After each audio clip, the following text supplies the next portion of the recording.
Assalamualaikum warahmatullahi wabarakatuh. Selamat pagi, siang, sore, atau malam. Di sini saya menjelaskan mengenai mata kuliah matematika diskrit, di mana ada submateri yang namanya teori graf. Di sini saya membahas subbab yaitu tentang graf, mengenai pewarnaan suatu graf. Oke.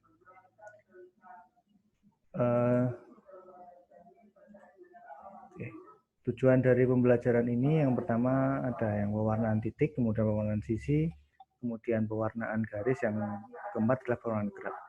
Gimana suatu tujuan ini biasanya untuk kegunaan dalam sehari-hari, misalkan biasanya digunakan untuk pembuatan dari penjadwalan suatu mata kuliah, kemudian pewarna atau pengantaran barang suatu pabrik atau suatu produsen, kemudian untuk penyimpanan juga bisa dalam bentuk penyimpanan dalam bentuk gudang untuk meminimalisir dari biaya itu. Oke, yang pertama dari pewarnaan titik. Pewarnaan titik dari suatu graf. Oke, di sini saya jelaskan. Yang pertama misalkan suatu contoh. Contohnya ini adalah suatu produsen dari bahan kimia, yang dimana kita tahu bahwasanya bahan kimia tidak serta-merta bisa dicampur begitu saja, di mana ada ketentuan-ketentuannya. Oke, di sini misalkan sebuah pabrik kimia ingin mengirimkan sebuah hasil produksinya dengan menggunakan transportasi umum, yaitu menggunakan kereta api. Oke, sesuai dengan ketentuan dari zat tersebut, di sini misalkan ada beberapa, ya ini ada 6 ya. Ada 6 zat kimia. Yang pertama kita punya P1, P2, P3, P4, P5, dan P6. Oke. Dalam P1, P2, P3, P4, dan P5, dan P6 ini biasanya dalam suatu graf itu adalah suatu pemisalan, di mana titik-titiknya atau kita biasa menyebut dalam graf adalah vertex, ya. Biasanya kalau dalam media atau buku lain bisa menyebutnya adalah suatu vertex atau simpul. Oke, di sini saya benar sesuatu titik. Oke. Di mana bahan kimia itu kita misalkan suatu titik dari suatu graf. Jadi P1, P2, P3, P4, dan P5, P6 itu adalah suatu titik atau suatu vertex, ya. Oke. Di mana ketentuan-ketentuannya, di mana P1 dengan P2, P3, atau P4 itu tidak dapat diangkut dalam gerbong kereta yang sama. Oke. Karena biasanya dalam suatu zat kimia bisa terjadi reaksi, baik itu atau dalam bentuk racun atau dalam bentuk ledakan. Yang ketentuan yang kedua, P2 atau bahan kimia yang kedua dengan P3 atau P5 tidak dapat diangkut dalam kereta yang sama atau gerbong yang sama. Kemudian P3 dan P4 tidak dapat diangkut dalam kereta yang sama. Kemudian P5 dan P6 tidak dapat diangkut dalam kereta yang sama. Nah, dari ketentuan-ketentuan itu kita dapat mengilustrasikan atau memodelkan dalam suatu model graf. Oke. Untuk model grafnya bisa saya jelaskan. Oke. Tadi dalam ilustrasinya P1 tidak boleh P dengan P2, P3 ataupun P4. Nah, di sini saya gambarkan ya. P1 ya. P1 kemudian tidak boleh bertemu atau bergabung dengan P2, P3, atau P4. Nah, di sini kita hubungkan P1 terhadap P2, P1 P3, P1 P4. Artinya berhubung ini artinya adjacent, artinya berdekatan atau berhubung. Artinya P1 berhubung dengan ini, artinya yang nanti akan dalam pewarnaan akan saya jelaskan lebih lanjut mengapa yang tidak boleh malah digabung. Oke. Selanjutnya yang P2. P2 ini tadi tidak boleh digabung dengan P3 atau P5. P3 dan P5. Tapi juga sesuai ketentuan yang pertama tidak boleh bergabung dengan P1, maka cukup satu garis saja. Yang selanjutnya P3 tidak boleh dengan P4 ya. P3 tidak boleh dengan P4. Nah, kemudian dia juga tidak boleh dengan P2 dan begitu juga dengan P1. Yang selanjutnya P5 tidak boleh bergabung dengan P6. Oke, P5 dengan P6 seperti ini tidak boleh digabung ya. Oke, kemudian dan P5 tadi tidak boleh digabung dengan P2. Ini adalah suatu ilustrasi atau pemodelan dari suatu masalah ke dalam graf. Oke. Dari penyelesaian itu kita bisa tahu bahwasanya adalah misalkannya P1 dan P2 berdekatan atau adjacent, biasanya menggunakan adjacent. P1 artinya kita misalkan yang P1 diletakkan pada gerbong yang pertama, artinya yang adjacent dengan P1 atau yang berdekatan dengan P1 atau yang berhubungan dengan P1 tidak boleh diletakkan dalam gerbong yang sama atau gerbong yang pertama kalau dalam kasus ini. Tentu kereta lain atau gerbong kereta lain yaitu selain P1 bisa diletakkan di gerbong kedua. Apakah P2 atau gerbong kedua bisa dibuat untuk P2, P3, P4, P5, P6? Tentu masih ada ketentuan-ketentuan lain yang masih diperbolehkan. Tentu misalkan P1 di gerbong pertama, artinya yang tidak terhubung dengan P1 itu bisa diletakkan secara bersamaan. Contoh misalkan P1, maka bisa dihubungkan dengan P5 atau P6. Pilih salah satu. Mengapa? Karena kita kalau pilih P6 menjadi 1, maka P5 tidak bisa menjadi 1 atau tidak bisa dalam satu gerbong yang pertama. Nah, pelabelan inilah yang disebut namanya pewarnaan suatu titik atau pewarnaan suatu vertex, di mana inilah yang dinamakan pewarnaan titik dalam graf. Oke.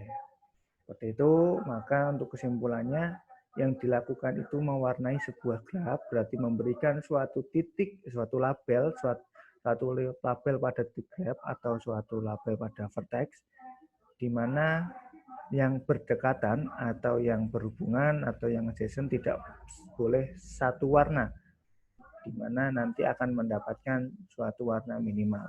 Oke. Nah, warna minimum itu biasanya kita menyebutnya adalah warna kromatik. Mungkin seperti itu dulu. Oke. Yang selanjutnya adalah pewarnaan peta. Pewarnaan peta hampir sama, cuman kita akan jelaskan langkah-langkahnya lebih jauh. Oke. Biasanya pewarnaan peta, di sini pewarnaan peta dalam suatu graf, biasanya kita menyebutnya biasanya dalam peta buta, di mana tidak ada tanda, di mana hanya batas-batas yang beda. Misalkan di sini saya contohkan menggunakan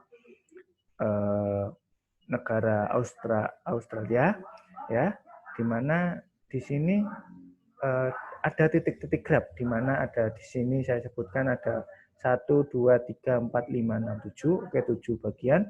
Tetapi di samping-sampingnya juga terdapat suatu batas, yaitu suatu lautan atau samudra. Nah, di sini kita juga bisa mewujud atau menggambarkan atau memodelkan dalam suatu graf. Oke. Contoh seperti ini ya tadi ya, gambarnya seperti ini. Oke.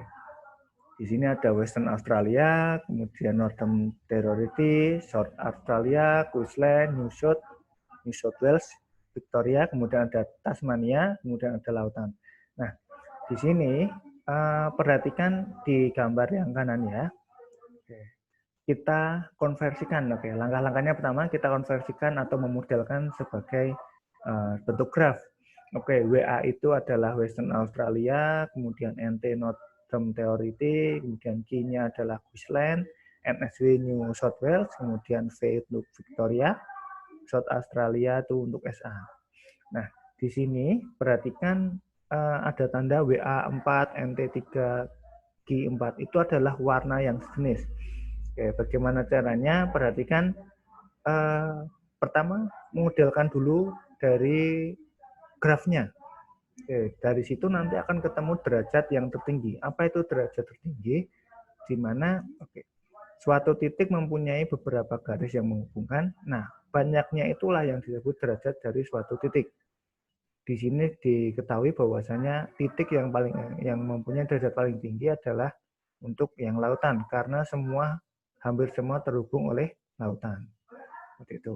Jadi L itu kita beri warna 1. Untuk yang tidak terhubung dengan L bisa diberi warna yang sama, warna 1. Nah, dalam kasus ini tidak ada yang diberi warna 1 juga karena semua terhubung oleh lautan juga. Oke. Lanjut kita ke SA, South Australia. Mengapa? Karena derajat tertingginya setelah lautan adalah South Australia. Kita beri warna 2. Sekarang yang tidak terhubung dengan South Australia, kita bisa menjadikan warnanya yang sama atau warna dengan South Australia, artinya 2 warna. Menjadi di sini yang tidak berhubungan adalah yang Tasmania atau yang T. Artinya SA dan T bisa menjadi satu warna. Oke, sekarang kita lagi ke Northern Territory atau kita ke NSW atau New South Wales ya. Di situ mempunyai derajat berapa? 1, 2, 3, 4. Oke, kemudian yang Northern juga sama, 1, 2, 3, 4. Oke, pilih salah satu enggak apa-apa. Yang penting beri warna yang berbeda karena itu akan menjadikan SA kemudian LI itu berbeda. Oke, misalkan saya beri warna yang selanjutnya yang ketiga itu adalah NSW. Maka yang tidak terhubung oleh NSW itu bisa diberi warna yang sama. Ayo perhatikan bahwasanya nanti ketika warna yang berbeda ya itu bisa juga. Misalkan saya pilih yang Northern Territory. Karena yang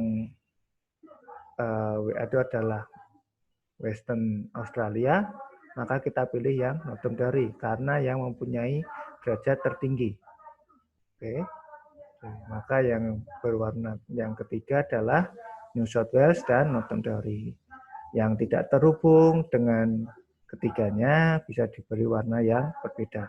Oke, kalau semua terhubung maka diberi warna yang berikutnya, yaitu warna yang keempat. Artinya dari keempat itu, dari peta buta itu bisa diberi 4 warna atau bilangan kromatiknya adalah 4. Seperti itu. Oke, sekarang saya berikan contoh untuk mewarnai sebuah peta gambar. Ini peta saya asal-asal buat. Oke, kemudian kita akan menentukan berapa bilangan kromatiknya. Oke, di sini ada A, B, C, D, E, F, G, H, I. Oke, perhatikan langkah pertama adalah kita tentukan dulu derajatnya atau kita urutkan dulu derajatnya dengan memodelkan menjadi model graf ya. Oke, di sini oke. Dari gambar yang sebelumnya ini, oke, perhatikan A, B, C, D, E, F, G, H, I. Nah, saya membuat contoh seperti ini. Apakah boleh menjadi gambar lain? Tidak masalah, tetapi dengan ketentuan yang sudah ditentukan. Tadi karena A, misalkan yang A berhubungan atau beradjacent dengan D dan B dan E, maka tentu gambarnya A, B, D, E tentu berdekatan atau berhubungan atau adjacent. Di sini boleh menggunakan gambar-gambar lain biar sesuai dengan keinginan kalian. Oke, di sini saya contohkan seperti ini. Kemudian saya modelkan menjadi seperti ini ya grafnya. Kemudian dari sini kita lihat bahwasanya yang tertinggi adalah E, kemudian hasilnya adalah F, dan seterusnya. Oke. Pertama kita urutkan dulu dari derajat yang paling tertinggi. Oke. Mana dulu? Jelas di sini terlihat adalah yang E. Oke. Di sini diurutkan ya. Untuk derajat atau titik-titiknya yang berurutan dari derajat tertinggi yaitu E, F, B, A, C, I, D, G, dan H. Oke. Ya, bisa urutkan. Titik-titiknya adalah E, F, B, A, C, D, G. Oke. Yang pertama kita menandai titik ya, titik E dengan angka 1. Oke. Oke, saya dengan angka 1 ya. Berarti titik E adalah angka 1. Tadi urutannya sesuai dengan ini.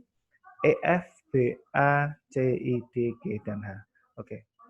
Tahap 1, perhatikan kita memberi angka 1. Artinya itu kita memberi warna yang pertama untuk titik E. Ya.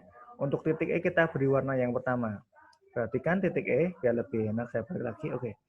Kemudian titik E, perhatikan dia tidak terhubung atau urutannya di sini adalah yang tidak terhubung dengan E adalah hanya titik C dan G ya. Oke. Titik C dan G sekarang perhatikan titik C dan G. Sekarang berarti kita mulai dengan titik C.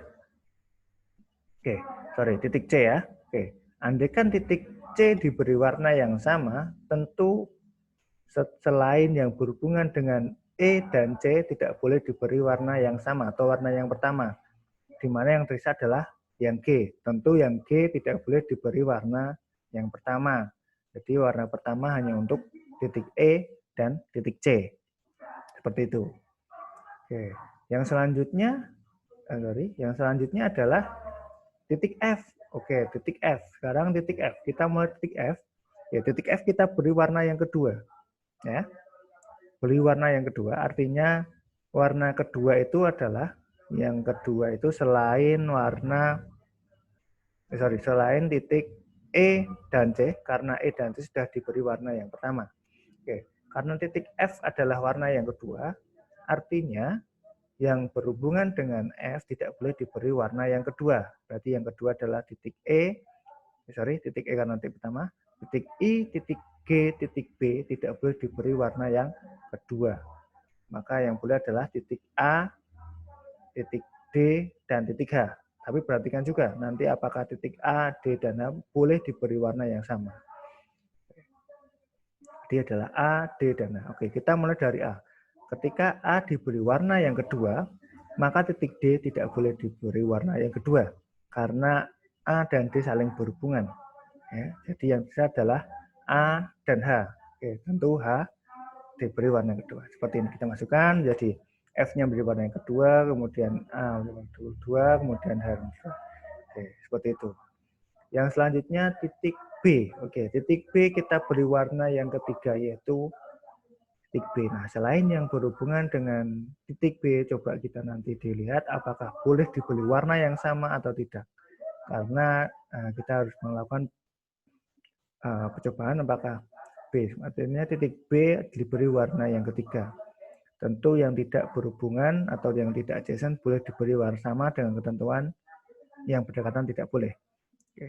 Yang tidak berdekatan tentu di sini adalah titik G, kemudian titik D, kemudian titik I. Oke. Dari semua itu yang derajat paling tinggi adalah titik I. Dan sekarang kita misalkan titik I adalah titik warna yang sama, apakah masih boleh? Yang lain tetap masih boleh, artinya sisanya itu adalah warna yang ketiga. Jadi titik D, titik B, titik D, titik G, dan titik I adalah warna yang ketiga. Seperti itu. Artinya dari gambar seperti ini ternyata hanya dibutuhkan sekurang-kurangnya, paling minimal adalah 3. Jadi bilangan kromatiknya adalah 3. Saya jelaskan. Oke, jadi sesuai yang dari penulisan tabel, kemudian saya warnai, ternyata titik E dan C satu warna, kemudian titik F, A, dan H adalah satu warna, Oke, A, F, dan H satu warna, kemudian sisanya ternyata tidak bersebelahan menjadi D, B, G, dan I menjadi satu warna. Oke, mungkin sekian materi yang saya bisa jelaskan mengenai pewarnaan suatu graf. Oke, terima kasih. Assalamualaikum warahmatullahi wabarakatuh.